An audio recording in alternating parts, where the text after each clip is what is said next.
कानून कहता है कि बीएलओ को निष्पक्ष होना चाहिए, लेकिन राजनीति कहती है कि बीएलओ को उसके हिसाब से होना चाहिए।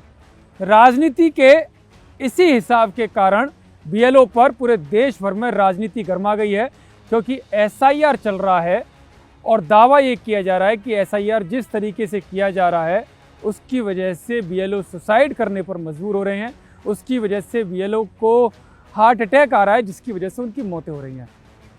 लेकिन सियासत एक ऐसी चीज़ है जो मन में शंका भी पैदा करती है, और शायद आज हर कोई ये जानना चाहता है कि जो बीएलओ पर सियासत हो रही है उसके पीछे की असली सच्चाई क्या है। नमस्कार, मैं हूं यतेंद्र शर्मा और आज कड़क की बदकही में मैं आपको वो असली कहानी बताऊंगा जो बीएलओ के ऊपर हो रही है, यानी कि उस पर जो सियासत हो रही है। लेकिन सबसे पहले मैं आपको एक काल्पनिक कहानी बताता हूँ। काल्पनिक कहानी वो इस तरह से होगी कि जिससे आप बीएलओ किस तरह से काम करता है, उसके ऊपर किस तरह से प्रेशर आता है और उसके ऊपर सियासत क्यों हो रही है, किस तरह से हो रही है, कैसे हो रही है, वो आपकी समझ में आएगा। मान के चलिए कि राजू नाम से एक शिक्षक है, यानी कि टीचर है। ज़्यादातर टीचर, क्लर्क या इस तरह की जो नौकरी, सरकारी नौकरी में जो लोग होते हैं उनको चुनाव आयोग बीएलओ की ड्यूटी पर लगाता है। तो चुनाव आयोग की तरफ से एक दिन राजू जो टीचर हैं, सरकारी टीचर हैं, उनके पास कॉल जाता है कि अब आपको बीएलओ बनना है, यानी कि चुनाव आयोग की जो प्रक्रिया है, यानी कि वोटर जोड़ने की या वोटर हटाने की, उस प्रक्रिया में आपको अपनी सहभागिता करनी है। तो बड़ा आसान काम लगता है, क्योंकि वोटर जोड़ना, वोटर घटाना, इसके लिए एक फॉर्म देना होता है, फॉर्म भरना होता है, तो बड़ा आसान लगता है। लेकिन अगर इसके मानवीय पहलुओं को देखा जाए, इसके कानूनी पहलुओं को देखा जाए, तो बड़ा पेचीदगी भरा है। क्योंकि जब आप फॉर्म भरते हो और आप दावा करते हो कि आप सच में इस देश के नागरिक हो, आपके पास वो मूल प्रमाण पत्र हैं जो इस देश के नागरिक होने का दावा करते हैं, वो जो सबूत यानी कि पुख्ता सबूत होते हैं, उनको वेरीफाई करने का काम बीएलओ करता है। हालांकि सरकारी महकमों में तो कहा जाता है कि बीएलओ को केवल फॉर्म जमा करना होता है, फॉर्म के साथ जो डॉक्यूमेंट्स होते हैं वो होते हैं, और उसके बाद जो टेक्निकल टीम यानी कि आगे के जो अधिकारी होते हैं वो इस पूरे जो डॉक्यूमेंट्स होते हैं उनको वेरीफाई करने का काम करते हैं। लेकिन जिस तरह से काम के बाद, क्योंकि पहले वो अपनी नौकरी करता है बीएलओ, उसके बाद वो एसआईआर का जो काम चुनाव आयोग के माध्यम से जो प्रक्रिया की जा रही है, गहन परीक्षण, उसके काम में लगता है, तो वो एक प्रेशर होता है कि अपनी ड्यूटी भी की और उसके बाद ये एक्स्ट्रा ड्यूटी की जाती है। हालांकि पहले चुनाव आयोग ने इसके लिए भी एक मानदेय बढ़ाने का काम किया। पहले 6,000 रुपये साल इस काम के लिए दिए जाते थे, अब 12,000 रुपये, यानी कि डबल मानदेय कर दिया गया है और 12,000 रुपये इसके लिए दे दिए गए हैं।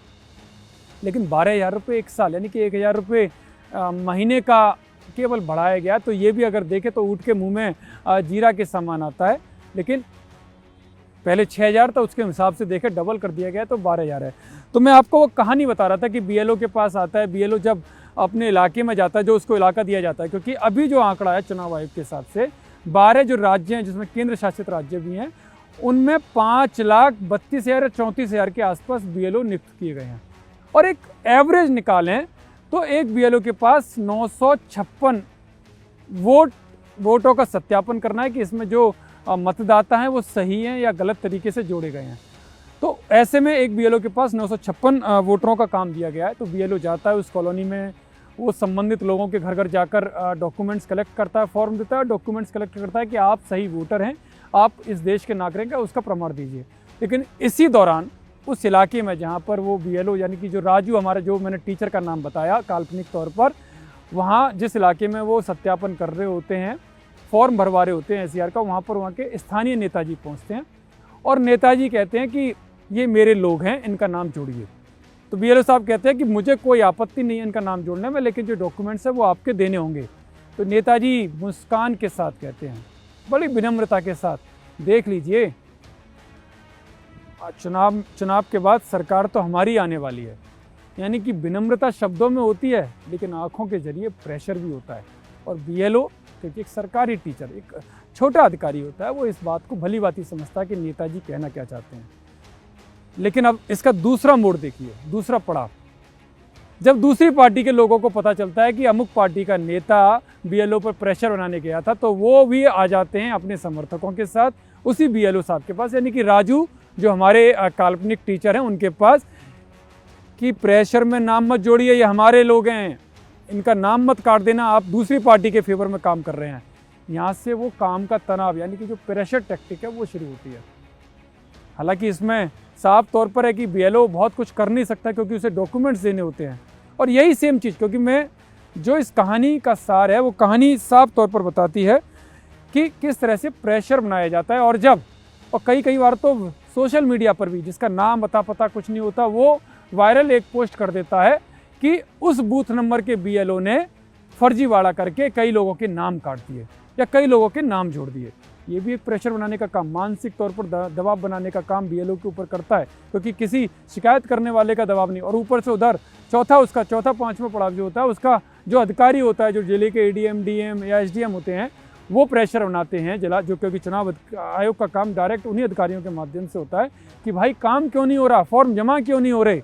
वो उस बीएलओ पर और प्रेशर बनाने का काम करते हैं। स्थानीय स्तर पर नेताओं का, समर्थकों का उनका प्रेशर झेल रहा होता है बीएलओ, और दूसरी तरफ जो जिला अधिकारी होते हैं, जिले के प्रशासन के अधिकारी होते हैं, उनका भी प्रेशर उसके ऊपर काम कर रहा होता है। ये वो पड़ाव हैं और इसी से संबंधित घटनाएं अब पश्चिम बंगाल में देखने को मिल रही हैं। वहाँ पर मशीनरी पूरी किसकी है सबको पता है, टीएमसी की सरकार है। और किस तरह से टीएमसी के कार्यकर्ता अधिकारी जो है कार्यकर्ता बनकर काम करते हैं वो साफ है। तो वहाँ पर जो तस्वीरें आई हैं वो यही कि बीएलओ को किस तरह से वहाँ पर सत्ता में काम करने वाले सत्ताधारी दल के नेता हड़काते हैं कि सरकार तो हमारी आने वाली है, ज़रा ध्यान रखिएगा। यहीं से वो मानसिक तनाव शुरू होता हुआ दिखाई देता है, वहीं से वो प्रेशर होता हुआ दिखाई देता है। और जो समय है वो कम लगता है, क्योंकि जो बीएलओ तो दोनों तरफ से पिसता हुआ नजर आता है, क्योंकि वहाँ नेताओं का, सरकार का और इधर प्रशासन का, क्योंकि उनको भी समय के अनुसार देना होता है। क्योंकि हालांकि चुनाव आयोग की तरफ से एक बड़ी राहत दी गई, विपक्षी दलों की भी मांग थी, और उस मांग को देखते हुए 7 दिन का समय और दे दिया गया। यानी कि अब 11 दिसंबर तक एसआईआर की प्रक्रिया की जाएगी और आने वाली 14 फरवरी तक उसका प्रकाशन की जो अंतिम तिथि है वो 14 फरवरी को तय की गई है।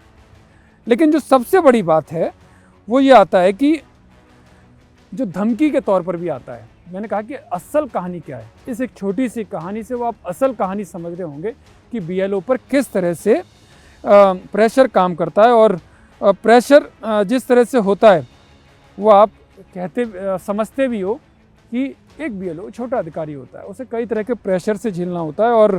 और जो मैंने बताया कि हालांकि जो उनका मानदेय वो 12,000 रुपये से 6,000 रुपये से वो 12,000 रुपये कर दिया गया। और इसके साथ ही जो बड़ी चीज़ आती है वो ये है कि फॉर्म 6 को वापस क्यों नहीं कर दिया गया, ये भी बात आती है। बीएलओ तो ये सोचता है मैं तो अपना काम कर रहा हूँ, लेकिन हर पार्टी को लगता है, इसमें एक बड़ा रोल ये भी है जो मैंने बताया कि एक पार्टी का नेता दूसरी पार्टी का नेता, उसमें हर पार्टी को लगता है कि ये बीएलओ तो हमारे खिलाफ काम कर रहा है।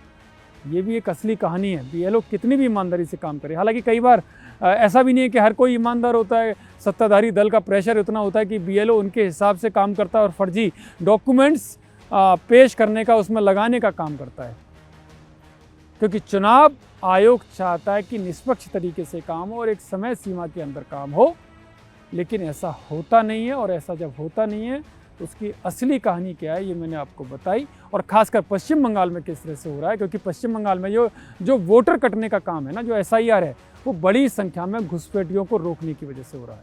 और घुसपैठिए रुकेंगे, घुसपैठिए कौन है वो भी आपको पता है कि एक विशेष वर्ग से आते हैं, मुस्लिम तबके से आते हैं। और वो किसका वोट बैंक है ये पूरे देश को, पूरी दुनिया को पता है। और शायद यही कारण है कि अब बीएलओ के नाम पर, क्योंकि अगर देखेंगे अब 5,34,000 बीएलओ की ड्यूटी लगाई गई है और उसमें काम के तनाव की वजह से कुछ सुसाइडें करने की बात सामने आई है, कुछ हार्ट अटैक जो आजकल नॉर्मल तरीके से कई जगह होती हुई दिखाई दे रही हैं, उनको इससे जोड़ा जा रहा है कि एसआईआर की वजह से काफ़ी काम है। तो 5,34,000 में से कितनी मौतें हुई हैं एक बहुत छोटा सा आंकड़ा है, लेकिन सियासत है, उस पर सियासत हो रही है। क्योंकि जो अपना विशेष वर्ग का वोट है वो कटने का डर है, क्योंकि बड़ी संख्या में ये वोट कर सकता है। इसमें एक जानकार का दावा है, हालांकि मैं इसको सत्य नहीं बताऊंगा, लेकिन दावा जरूर मैं आपको बता देता हूं कि 2002 के चुनाव आयोग के गणना के हिसाब से देखिए तो पश्चिम बंगाल में 5 करोड़ के आसपास वोटर थे।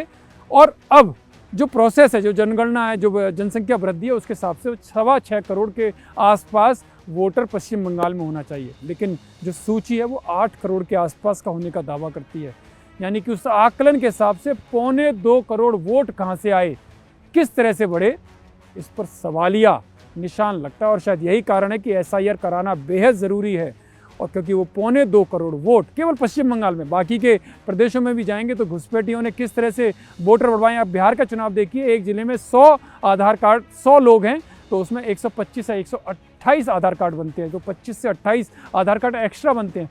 और इसी तरह का आंकड़ा पश्चिम बंगाल से आता हुआ दिखाई दे रहा है। 1.25 करोड़ वोटर काफ़ी बड़ी संख्या में है। तो ऐसे में अगर वो वोट SIR के नाम पर कम होते हैं, उनको हटाया जाता है फर्जी वोटों को, तो उसका नुकसान किसको होगा, ये सभी को पता है। और ये असली कहानी है, असली कहानी है SIR का विरोध करने के लेकर। SIR के नाम पर जो BLO की जो मौत हो रही है, उनको बहाना बनाकर SIR का विरोध करने के लिए, क्योंकि इससे बड़ा नुकसान ऐसे राजनीतिक दलों को होगा जो घुसपैठियों के वोटों पर, जो फर्जी वोटों के वोटों पर, जो अवैध वोटों के दम पर अपनी राजनीति रोटियां सेकते हुए आए हैं।